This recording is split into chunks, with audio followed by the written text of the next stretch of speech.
बहुत स्वागत है आपका हरियाणा डायरी में और मैं हूं आपके साथ श्रेया दीक्षित। तो हरियाणा में खिलाड़ियों और कोचों को दोगुना सहयोग राशि मिलेगी। हरियाणा सरकार की कोशिश प्रदेश को प्लेयर्स हब बनाने की तैयारी है। रिपोर्ट देखिए। हरियाणा को खिलाड़ी उत्पादन केंद्र बनाने की दिशा में एक महत्वपूर्ण पहल करते हुए नायब सिंह सैनी सरकार ने मौजूदा 1500 खेल नर्सरियों की संख्या को बढ़ाकर 2000 करने का प्रस्ताव रखा है। नॉन स्टॉप सरकार की योजना के अनुसार 8 से 14 साल की आयु वर्ग के खिलाड़ियों को मिलने वाली मासिक राशि 1500 से बढ़ाकर 2000 रुपए कर दी गई है। इसी तरह 15 से 19 वर्ष आयु वर्ग के खिलाड़ियों को अब 2000 के बजाय 3000 रुपए मासिक मदद मिलेगी। अब तक निजी प्रशिक्षकों को 20,000 और 25,000 मासिक मानदेय दिया जाता था। सरकार ने इसे बढ़ाकर 40 और 50,000 करने का निर्णय लिया है।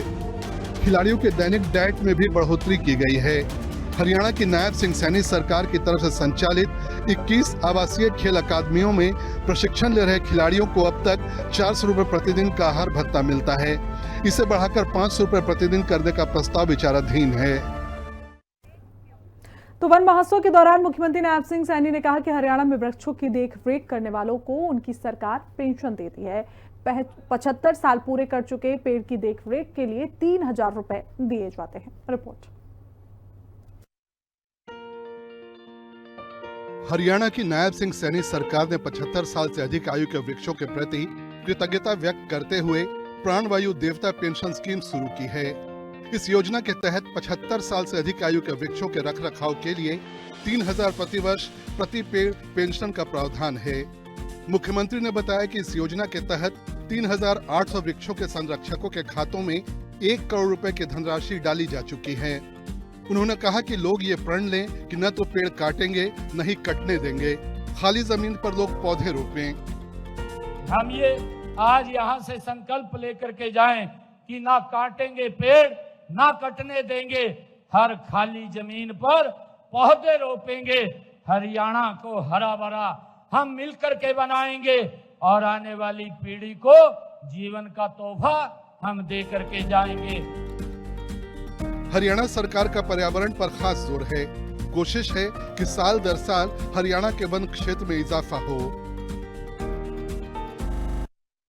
तो मुख्यमंत्री नायब सिंह सैनी सोशल मीडिया पर लगातार सक्रिय रहते हैं। इसके माध्यम से वो जानी मानी हस्तियों को जन्मदिन, जयंती और पुण्यतिथि पर बधाई और श्रद्धांजलि देते हैं।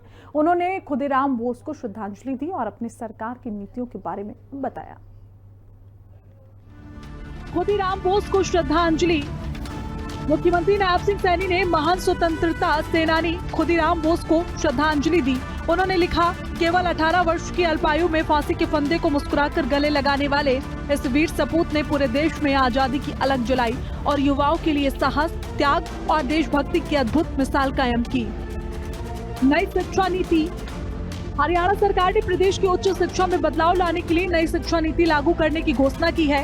इस नीति के तहत खेती और डिजिटल मार्केटिंग जैसे विषयों पर जोर दिया जाएगा। प्रदेश के विश्वविद्यालयों को ऐसे पाठ्यक्रम तैयार करने को कहा गया जिसके अंत में छात्रों को रोजगार मिले। अनुसंधान कार्यों में विभिन्नता और परिपक्वता के साथ डिजिटल मार्केटिंग और कृषि के शोध काम को बढ़ावा देने पर जोर होगा। गुरुग्राम विश्वविद्यालय और भिवानी के चौधरी बंसीलाल विश्वविद्यालय में ये पहले से ही लागू है। हरियाणा की सभी सरकारी यूनिवर्सिटियों में वीसी की नियुक्तियां की गई हैं। हर विश्वविद्यालय में वाइस चांसलर और रजिस्टर है। हरियाणा ने साल 2025 तक ही राष्ट्रीय शिक्षा नीति को अपने यहाँ पूरी तरीके से लागू करने की प्रक्रिया शुरू की थी। खेती, defence, digital marketing, artificial intelligence यानी कि AI, कौशल विकास और पशुपालन के साथ तकनीकी विकास पर आधारित पाठ्यक्रमों को तैयार किया जा रहा है। कानून व्यवस्था में सुधार।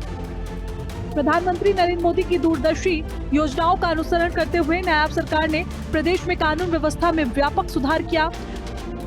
हरियाणा पुलिस जन सेवा को समर्पित है। त्वरित रिस्पांस, जल्द से जल्द शिकायतों का निपटारा मुख्य ध्येय है। साइबर सुरक्षा के पुख्ता बंदोबस्त किए गए हैं। साइबर क्राइम की खबर मिलते ही बैंक के खाते ब्लॉक कर दिए जाते हैं। सरकार में विकास की लगातार बयार बह रही है। देश विरोधियों को करारा जवाब। पाकिस्तान और उसके सुर में सुर मिलाने वाले को वायुसेना प्रमुख का करारा तमाचा। मुख्यमंत्री श्री नायब सिंह सैनी जी। मोदी जी के नेतृत्व में भारत ने एक नई करवट ली है। आज अगर हमारे देश की सीमाएं भी हैं, वो भी सुरक्षित है, परंतु विपक्ष ने जिस प्रकार से हमारे सैनिकों के ऊपर भी उन्होंने क्वेश्चन मार्क लगाने का काम किया है, और अभी हमारे वायु सेना के चीफ मार्शल ने जो बयान दिया है और उन्होंने बताया है कि जो सिंदूर ऑपरेशन था, उस सिंदूर ऑपरेशन के अंदर पाकिस्तान के अंदर जिस प्रकार से जहां आतंकवादी जन्म लेते थे, उसको मट्टी में मिलाने का काम किया, और वहां के जो सरकार पाकिस्तान के जो जहाजों को नेस्तनाबूद करने का काम किया है भाइयों, उसके ऊपर भी उन्होंने क्वेश्चन उठाए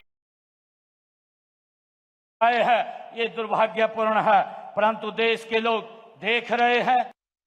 मुख्यमंत्री नायब सिंह सैनी की अध्यक्षता में एचपीपीसी और एचपीडब्ल्यूपीसी की बैठक हुई और इसमें 20 एजेंडे चर्चा के लिए रखे गए। हाई पावर परचेज कमेटी और high power works purchase committee की बैठक में कई विभागों की खरीदी योजनाओं पर मुहर लगी। रिपोर्ट देखिए।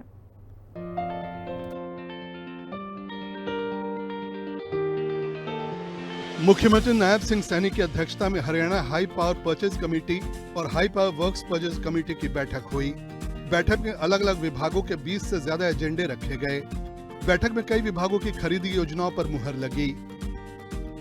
हाई पावर्ड परचेज कमेटी राज्य सरकार के लिए विभिन्न वस्तुओं और सेवाओं की खरीद से संबंधित मामलों पर निर्णय लेती है। ये सुनिश्चित करती है कि खरीद प्रक्रिया पारदर्शी और कुशल हो। ये विभिन्न बोली लगाने वालों के साथ बातचीत करके उचित दरें तय करती है और सरकारी खजाने के पैसे बचाती है। High powered works purchase committee राज्य सरकार की तरफ से किए जाने वाले निर्माण कार्यों और परियोजनाओं से संबंधित खरीद मामलों पर निर्णय लेती है। ये सुनिश्चित करती है कि निर्माण कार्यों के लिए आवश्यक सामग्री और उपकरणों की खरीद उचित दरों पर और समय पर हो। ये समिति यह भी सुनिश्चित करती है कि परियोजनाएं समय पर और बजट के अनुसार पूरी हों। दोनों समितियां हरियाणा सरकार में महत्वपूर्ण भूमिका निभाती हैं। ये सुनिश्चित करती हैं कि सरकारी खरीद और कार्य सुचारू रूप से चलें और राज्य के संसाधनों का प्रभावी ढंग से उपयोग किया जाए। कोशिश होती है कि योजनाओं और उनके कार्यान्वयन में कोई भ्रष्टाचार की गुंजाइश नहीं हो।